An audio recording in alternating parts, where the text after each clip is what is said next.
السلام علیکم ورحمت الله وبرکاتہ. زما د لرو بر ګرانو پښتنو ورونو بچو خویندو لونو زه محمد یوسف بونیرس تاسو په خدمت کې حاضر یم. نن درته د رحمان بابا په یو نورانی کلام باندې خبرې کول غواړم. راځئ چې وړاندې دا کلام واورو بیا په خبرې وکړو. رحمان بابا وایي سر مې په کار نه دی چې ستا تر سر قربان کم، زر را څخه نشته چې ستا په خپو ډیران کړم. کار د عاشقیا اول ډیر راته آسان و، اوس هسې حیران یم چې دا کار به په څه شان کړم. ډېرو خلقو لافې ستا د مینې دی وهلي، هېڅوک هسې مشه لکه زه چې په ځان کړم. نه لري مرهم د عاشق زخم بې تسلیمه، دا هسې درد نه دی چې دفع په درمان کم. نه کا هېڅ دښمن په دښمنانو هسې چارې، ستا په عاشقۍ کې لکه زه چې په ځان کړم.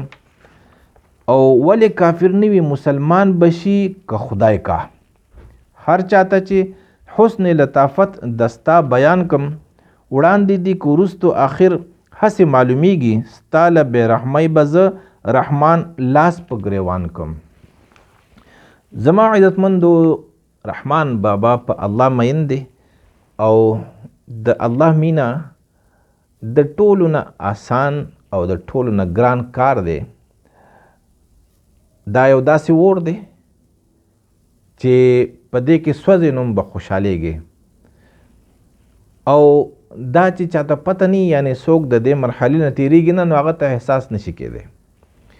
رحمان بابا خپل کیفیت موږ ته بیانوي، وایي سر مې په کار نه دی چې ستا تر سر قربان کم. یا الله زما ستا سره داسې مینه ده چې په خپل سر مې کار نشته دی، زما د خپل سر د سره نه په کار، بس ستا په نامه باندې قربانوم.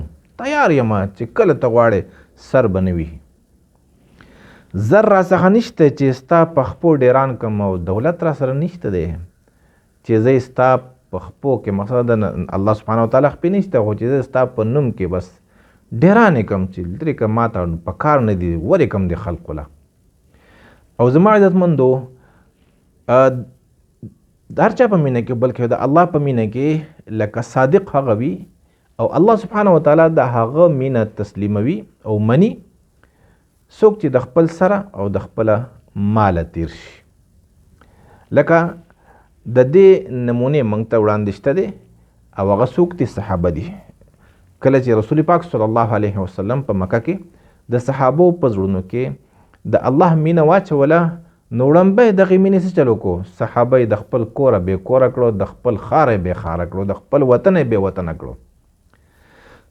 او بیا دا اسې بې وطني نه وه، خاوند ښځه پرېښودله، زوی مور پلار پرېښودو، خور رور پرېښېدی، رور خور پرېښېده، او یو بل یې پرېښېدی او تللی دي د الله په. دی اډو خیال نه دی کړی چې زما به څه کېږي، بس الله حکم وکړو چې هجرت وکړئ، لاړل هجرت یې وکړو. او بیا جنگ احد کې تاسو ته پته شته چې یاره نبی علیه الصلاۃ والسلام چې کله هغه اویا کفار دغه کړي نیولي وو، په قید کړي وو، نو داسې صحابه شته، دوه صحابه ووي چې یاره دې مونږ قربانو. حضرت عمر رضی الله عنه ووي چې دې له مونږه سرونه کټ کوو، دا زمونږ ټیک ته خویندرونه دي، لکه دا زمونږ رشته داران دي، یو خلق وکنه یو وینه ټیک ته زمونږ یو وینه ده، خو د الله ته مونږ ښیو چې ستا په مینه کې مونږ د چا د خپلې وینې هم پروا نه کوو، مونږ خپل رور هم وژلو ته تیار یو، خپل پلار هم وژنو. نو دا نمونې پرتې دي مونږ ته. هغې وړاندې خپل مال او ملک قربان کړو د الله په مینه کې، او بیا یې خپل ځانونه هم قربان کړه، او ډېر صحابه شهیدان شوي دي.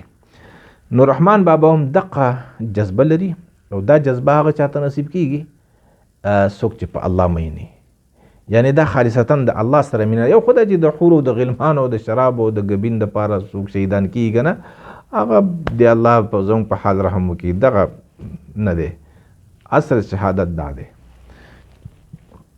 بیا رحمان بابا وایي کار د عاشقۍ اول ډېر راته آسان و، اوس هسې حیران یم چې دا کار به په څه شان کم. اول چې مخکې مین نه ومه، نو د عاشقۍ دا کار راته ډېر آسان و. خلق وایي نندارچي د ټکۍ منځ ولي که نه، موږ ورته ټکۍ وایو، نښه ورته وایو، نښه. خلق چې نښه ولي ګوري ورته خاطر وایي که نه، او تا چې مخ پټ کړو نو ګزار دی وکړو. دا نندارچي چې کوي که نه، یو خو لیندر اغوستي ولي، یو نندارچي، نو دا د نخې دا من څوک ولي نندارچي ولي څوک چې ورته ګوري. رحمان بابا چې لا عاشق نه و مړه مینه څه ده سړیه، دا خو آسان کار دی. اوس هسې حیران یم چې دا کار به په څه شان کوم بیا چې الله دې په ځان باندې مین کو نو بس اوس حیران یم چې دا به څنګه کوم. دا خو ډېر ګران کار دی. صحابو دا کار څومره ګران دی. هغه غني خان وایي نه چې ما به شو شمه کوله تا کړو جوړه نه پتنګ، او ما د قصد یو ملنګ یم او تا رښتیا کوم ملنګ. دا هغه یو کلام دی که نه لنډ غونته کې. نو دا د رحمان بابا هم کیفیت و. چېره ما خو وایي چې آسان کار دی، خو دا خو اوس راته پته ولګېده الله مینه څومره ګرانه ده. ځکه چې د دنیا بادشاه ته رسېدل، د هغه دستراس جوړېدل، د هغه محبوب جوړېدل، دا چاته نصیب کېږي؟ په ټول ملک کې چې په لکاو په کروڑاو خلق یې پاکستان کې تقریبا 20-25 کروڑ خلق دی، په دې کې به یو تن نیمي چې د بادشاهي وخت چې دی یا د حکمراني وخت هغه د زړه د سر څه شي تاج شي. هر سړی خو نشي کېدی. نو چې د بادشاهانو بادشاهي د ده مینه حاصلول آسان کار دی. ډېرو خلقو لاف ستا د مینې دی وهلي، هېڅوک هسې مشه لکه زه چې په ځان کړم. او ډېر خلق وایي زه په الله مین یم. تاسو ګورئ نه، هر سړی وایي زه په الله مین یم، وایي زه په خدای مین یم، او عشق الله او عشق رسول صلی الله علیه وسلم. وایي دا تاسو ګورئ نه، پنجاب ډک نه دی او دا دربارونه ډک نه دي، دا مزارونه ډک نه دي. او څه کې لکه بنګ بس کې او څه کې زه په خدای مین یم. هو د خدای دوستانو د الله دا مینه داسې ده. نو ډېرو خلقو لافې ستا د مینې دی وهلي. هر سړی لافې وایي چېرې زه په الله مین یم. خو رحمان بابا وایي هېڅوک هسې مشه لکه زه چې په ځان کړم. څنګه چې ستا د مینې زه په ځان کړی یم که نه، هر وخت مې په ځان کې نظر چې یا الله هسې نه چېرته ستا د نظر نه پرې نه وځم. نو داسې هېڅوک مشه او داسې څوک نشته دی چې زما په شان په ځان شي او پېژندل شي. دا خبره نه لري مرهم د عاشق زخم بې تسلیمه، دا هسې درد نه دی چې دفع په درمان کړم. د عاشق زخم چې دی د په زړه چې کوم زخم لګېدلی، دا بغیر د یار د التفات نه، د یار د نظر کرم نه او د یار د وصال نه بغیر سمیږي نه. او دا داسې زخم وي. نو دا هسې درد نه دی. رحمان بابا وایي دا زما په زړه باندې چې کوم داغ او درد لګېدلی دی، نو دا هغه درد نه دی چې زه په معالج باندې یعنی په ډاکټر باندې یا په طبیب باندې علاج وکړم. دا د علاج څیز نه دی.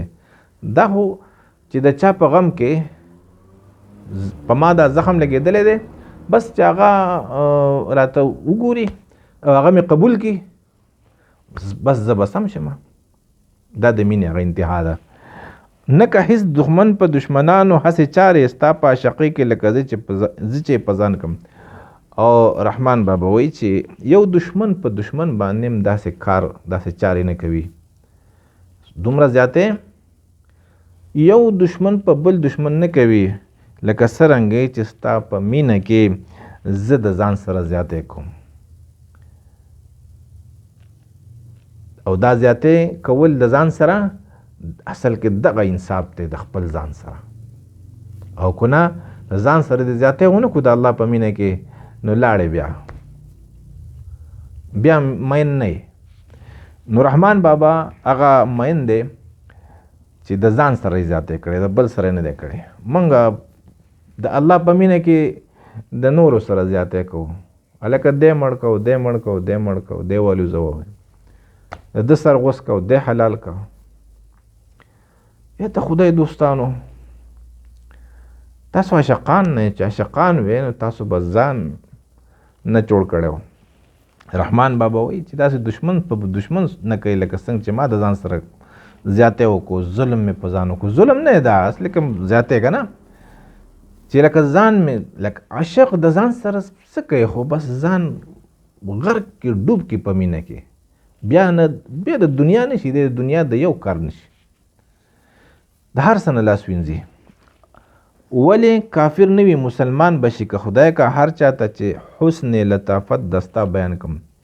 رحمان بابا خپل یار ته وایي چې زما ربا، ای زما یارا، ای زما ربا، ای زما الله، ته دومره ښایسته یې چې که یو کافر ته هم ستا حسن بیان کم نو کافر به مسلمان شي. دا پیغمبران چې راشي څوک د الله د مینې نه خبري، څوک د الله د حسن نه خبر وي، خو پیغمبران راشي او بیان کې ورته د خپل رب هغه حسن ښایست یو مسلمان، کافران یې مسلمانېږي. عمر څوک و رضی الله تعالی عنه، خالد بن ولید رضی الله تعالی عنه څوک و، عکرمه رضی الله عنه د ابو جهل زوی و، دا څوک و.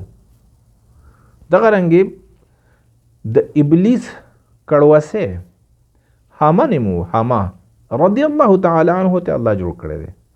دا ولې د الله عشق ته زړه ټینګ نه کوو، د الله حسن د چې دغه د الله د حسن بیان واورېدو بس لاړ وسوځېدو په خپل ځان یې وسو. داسې نه چې ځان یې وسو لکه دکې چې هغه می و خود پرستي هغه وسوځېده.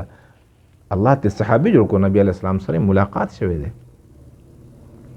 دا به ته بیا چېرته انشاءالله دا خبره وکړم.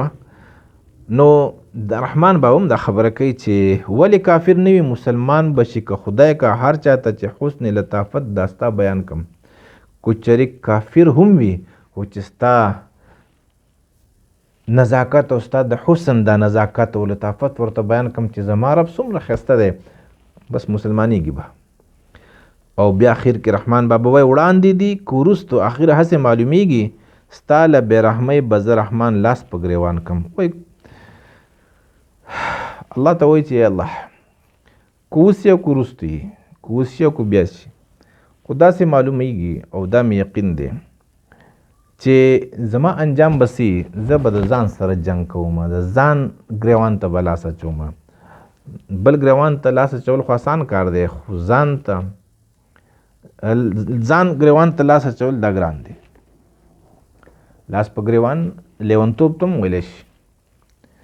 نو رحمان بابا وایي چې که اوس ته یو که بیا شي زه به لیونی کېږم ستا په مینه کې.